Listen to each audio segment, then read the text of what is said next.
I'm Meg Tucker from Cook with Meg, and today I'm going to teach you how to make a really yummy, super simple and very versatile dinner. It could be a lunch, it could be a snack. It's called a summer bowl. I mean, technically you could put any season in front of that. It's a bowl.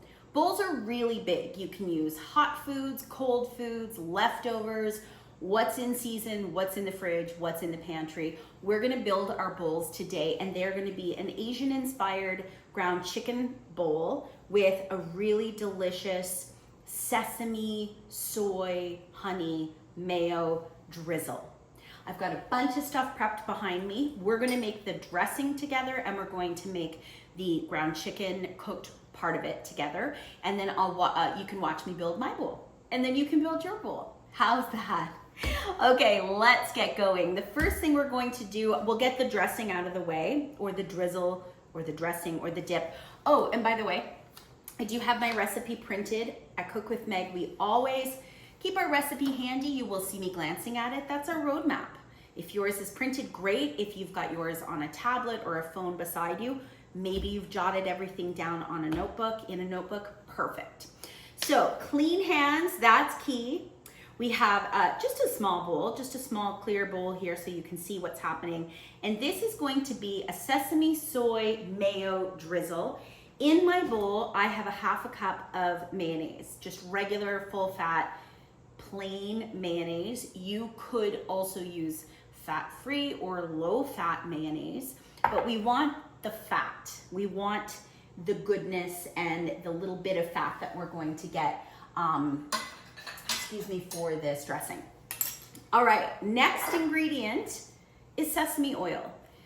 Sesame oil, of course, avoid it if you have an allergy to nuts. Oh, it's nutty, it's yummy, it's rich. A little goes a long way, something that lives in my pantry. And we are going to add to this a teaspoon of sesame oil. So the sesame oil is automatically going to change the flavor. We'll give that a little mix. It kind of changes the color a tiny bit. It's a little bit darker. I mean, certainly not very much. Super delicious. If I were to smell it right now, you might see my dog. He likes to wander behind me here. It has actually a little bit of a nutty, whoops, caught that, a little bit of a nutty flavoring. To this, we want to add a teeny tiny bit of soy sauce. And when I say a tiny bit, again, a little goes a really long way. So let's go ahead and add to that just a teaspoon of soy sauce.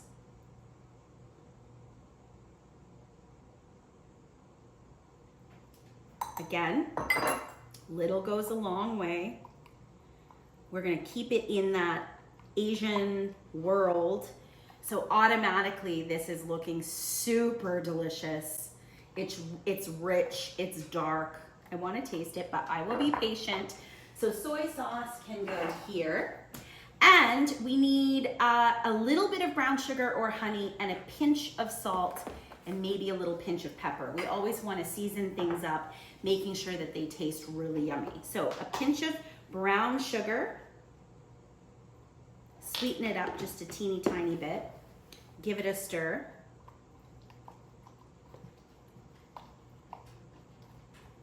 Now, if you use brown sugar, be mindful that you need to let your dressing set up for a little while because it is granulated and it is going to be a little bit gritty when you initially put it into your drizzle. If you want to use honey, you will certainly avoid that, but just make this up before you start cooking, and then that way it'll have a chance to mellow out and kind of melt into everything. So check out the color. It's already different because of the soy, a little bit of the sesame. The brown sugar is actually granulated sugar with a little bit of molasses. So you are going to get a little teeny bit of a color change. And then we'll go in with a little pinch of salt and a little pinch of pepper. There is one more ingredient that I may add to this. We're gonna give it a taste and we're going to see, but the ingredient is rice vinegar. Now, if you don't have rice vinegar, you can use any vinegar at all. I am gonna go ahead and just add a little drizzle. no more than a teaspoon. And what that will do, it will actually thin out the mayonnaise a little bit, and it will actually turn it more into a bit of a dressing. The really great thing about this is now we can kind of dollop this over the bowl, and it will have a little bit more spreadability. I'm making words up. All right, it's taste test time. Obviously, we're looking at dressing. This isn't something that I would need a big spoonful of, but as a cook, it's really important that we test and taste the ingredients to figure out what it might need. That's actually really delicious on its own. I might want to add a tiny bit more brown sugar or a little extra squeeze of honey. But honestly, wow, that's delicious. We've got the honey, the the brown sugar, the soy. The soy alone in the mayo completely changes the entire vibe of this.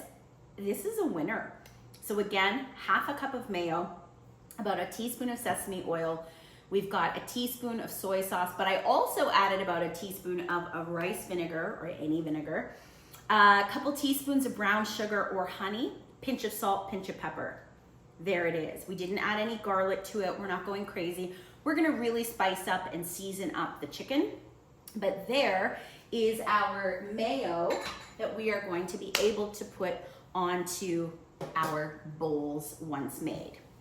So now let's get set up. We are going to cook our ground chicken. Today I am using ground chicken. Let's move my little burner. It's so easy. I can just sort of pull it right over here for you guys.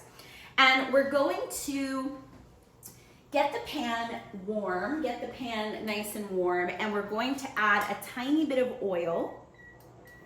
So again, because I'm using a non-stick pan, it's not crucial, it's not mandatory that I get this really, really, really hot, but we'll let that heat up just a tiny bit, and then I'm gonna add my ground chicken and get that cooking. Meet you back here in just a flash. Okay, let's get ready to get our ground chicken cooked.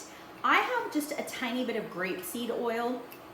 Ground chicken is a very lean meat, and I definitely don't want to add too much fat, but by the same token, I want to make sure that I have enough.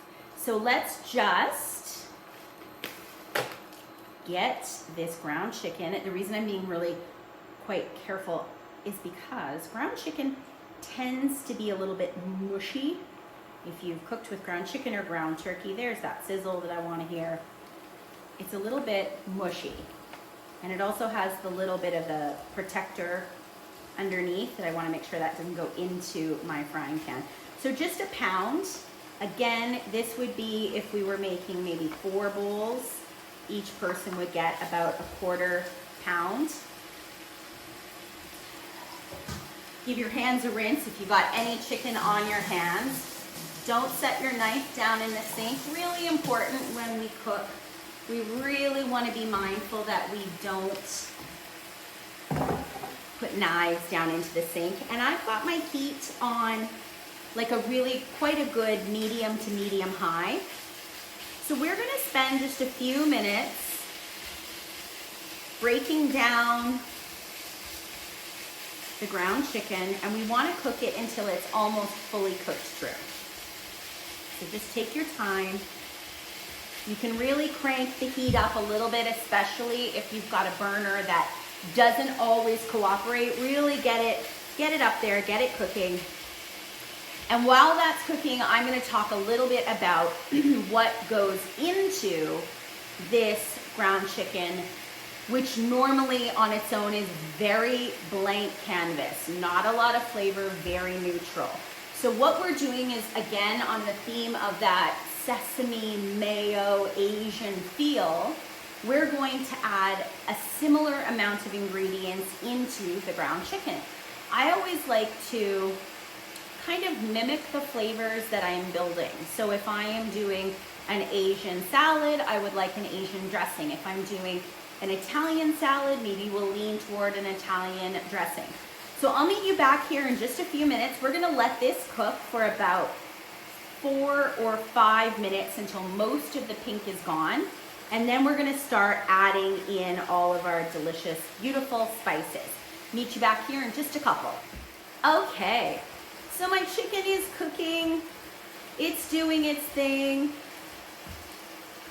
Be sure to really get everything scraped off your spatula. And I have this fun tool. I love this guy. It's just one of those little meat choppers. If you have something like this, that works. If not, don't worry about it. Just use your spatula and really take the time to break up the chicken. We want really little itty bitty pieces. Chicken, as I mentioned, is very lean. This package happened to be fresh. But if you have a package of chicken that was previously frozen, and a lot of the times if we get it from a store, sometimes it has been frozen, it might give you a little bit of juice. Take the time before you start adding all your other items, all your other ingredients, to get a little bit of the juice gone, and I'm gonna show you how in just a sec. We'll let that cook. We'll be back in a minute. The pink is working its way out of the chicken. Okay, here is exactly what I was referencing. So I've got my chicken cooking, and what happens when it gives off a little bit of juice, A, it's juice, B, it could be a little bit of the oil, and if your chicken was previously frozen, it's just a little bit of the ice crystals in the water. So what's easy to do would be to just keep cooking it, and eventually that water will all disappear. But if you're in a hurry and you want to get supper on the table fairly quickly, what you can always do is you can take a little bowl and you can get rid of a little bit of the juice or the fat or the oil. And I'll show you how. I have a little bowl right here. Move this so you guys can see. There's my bowl. And what I usually do is I sort of set it beside my frying pan. And then I take my spatula, even if the meat is still cooking, that works. And watch what happens when I lift gently the handle on one side. Can you see we've got all of that juice that's sort of pooling? I just dip in with a spoon. I can already tell some of it was a little bit of the oil that we added, but there is a fair amount coming out of water, juice, water. And I want to get rid of a lot of that, because what we don't want to have happen is we don't necessarily want to be steaming or boiling our chicken. We want to be pan frying it. So get out a little bit, maybe as much as you can. Whoops. If you see that, I don't pour it down the sink. I'm setting it in the sink. If there is a lot of fat, check with someone at home. Maybe it's you. We wouldn't normally pour fat directly down the drain. So you may want to add some dish detergent to it just to break that down. You may have a can that you kind of keep fat in, but remember, it's not just fat. There's a lot of juice. So just sort of set it off to the side before dumping it straight down the sink.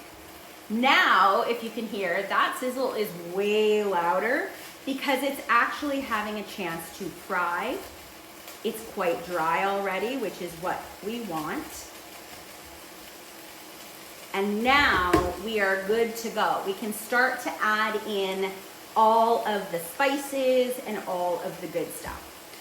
So the first thing that I'm going to do is add in 2 tablespoons of soy sauce. So let's grab our tablespoon here. Maybe it would help if I opened said soy sauce. Now we're cooking.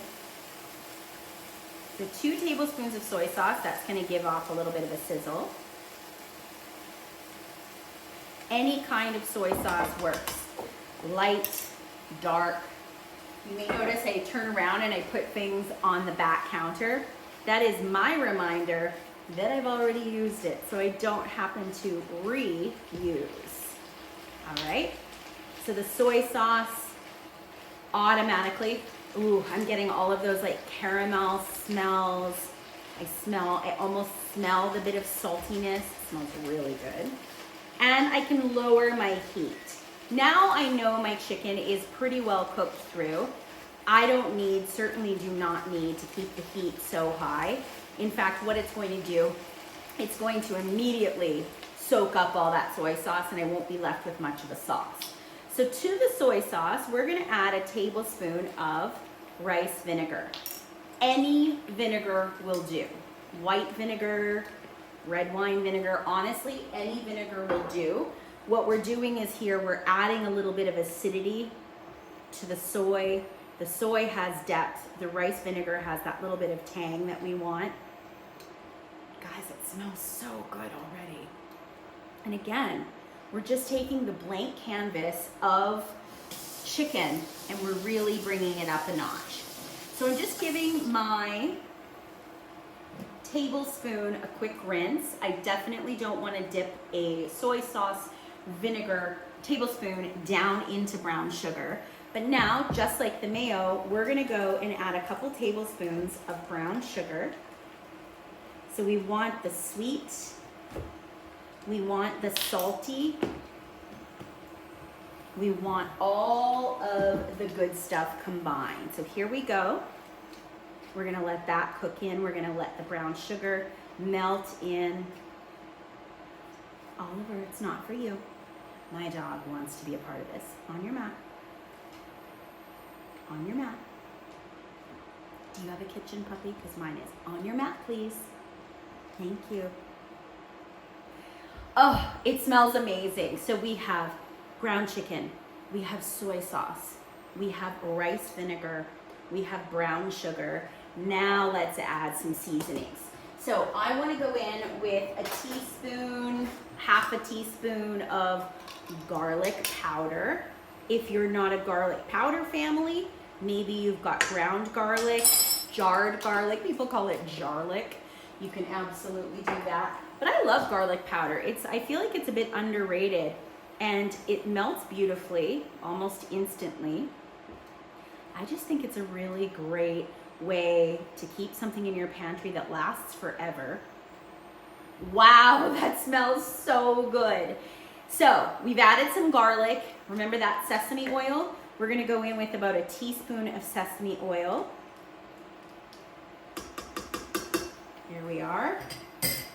Again, we're mimicking all the flavors that were behind and in the mayo. Okay, that instantly took it to a whole level, a whole glorious, beautiful, delicious smelling level.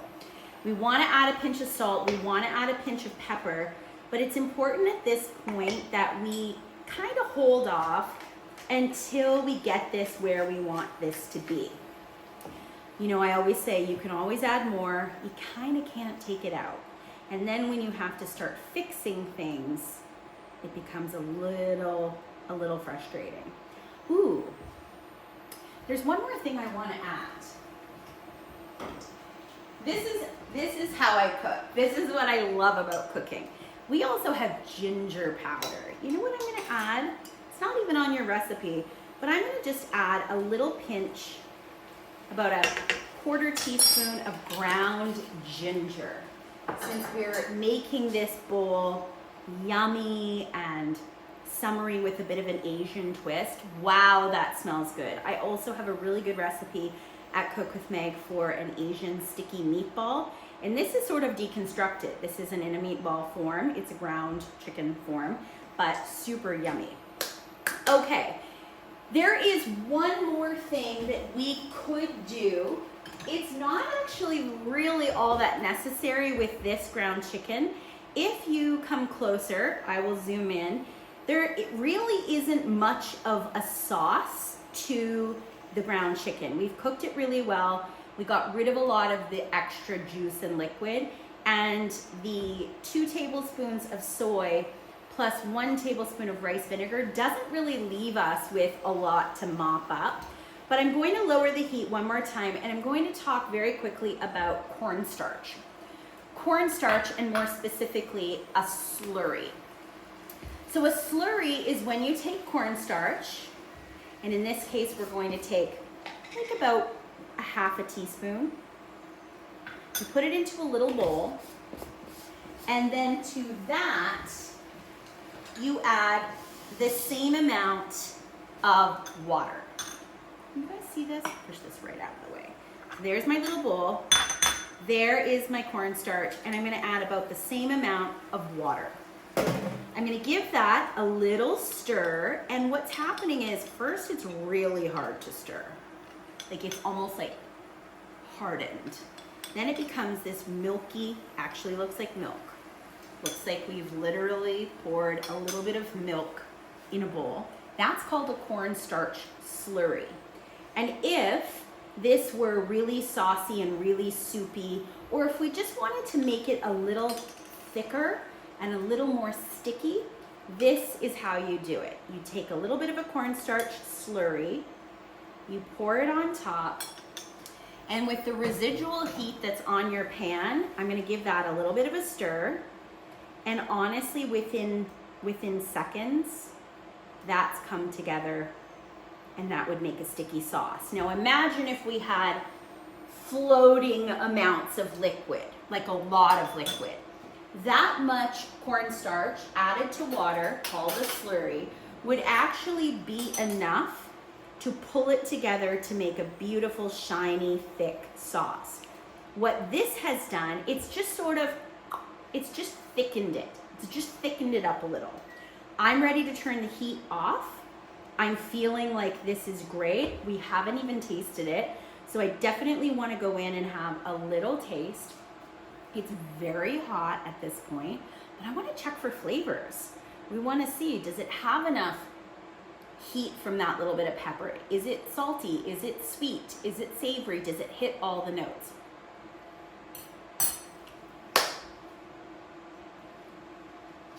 OMG. Okay, wow. This is amazing. And that is the beginning of my bowl. That's my main bowl component. Oliver, I'm going to now bring over all the components, and I'm going to make a bowl so you can see how it all comes together. That ground chicken, Asian inspired ground chicken, is chef's kiss. Let's build a bowl. Okay, we are back, and I have all of my components for today's bowl. You pick a bowl, a plate, a bowl. I mean, technically, yes, it's a bowl. So there's like a low bowl, pasta bowl. And I have plain cooked rice. So that's on the recipe that I gave you. You absolutely can build your bowl any way you like. Whoops. I'm gonna build it with sections. You can build yours any way you like. But we're gonna start with rice. I love this. And then, let's grab that big spoon. We need to add some of this amazing Asian ground chicken. So what's really fun about building bowls is you can absolutely make them as creative as you like. And you can section them off, you can layer them, you can pile them. It's honestly as creative as you want to be. So let's see, we've got some rice, we've got some ground chicken. I've got a little bit of romaine lettuce. It's a great way to use things up in the fridge. Let's put a little lettuce here. Color, think about eating with our eyes first. I've got some chickpeas that I had left over. Put a few little chickpeas down in my bowl. That's gorgeous. I've got some edamame, some steamed soybeans that we've got a little bit of salt added. Glorious. How about corn? I had a leftover cob of corn. Cut a little bit of corn off the cob. Have a little corn section. Okay, it's already looking amazing, and we haven't even added, gosh, you could add pickled cucumbers. You could add cashews. I've got a few cashews here that you could add. That would be really yummy, especially giving a little bit of extra fun and a little bit of crunch. You can drizzle some soy sauce over top, but be careful with soy sauce because we definitely don't want to overpower the flavors that we worked really hard to build. And then the very last thing that I would do would be I would drizzle a little bit of the mayo. Now, is it in drizzling fashion? Maybe it's not drizzling, so we just do a little line. Maybe a little line of the mayo. And then a little more corn. I did pickle some cucumbers and that would look really cool on top as well. But can we please talk about this? Look at this beautiful summer bowl. Really, we're only doing 2 cooks. We're cooking rice and we're cooking a ground meat. You can use leftover meat, you can use leftover chicken, leftover beef, or steak, or turkey, or pork. You name it. You pick your protein, you pick a grain, you add in as many veggies as you want, you put a really cool dip or dressing, and then some fun toppers. And that is a beautiful summer salad slash protein slash Buddha bowl slash perfection. I can't wait to dig in. I feel like I need to right now, but I will wait.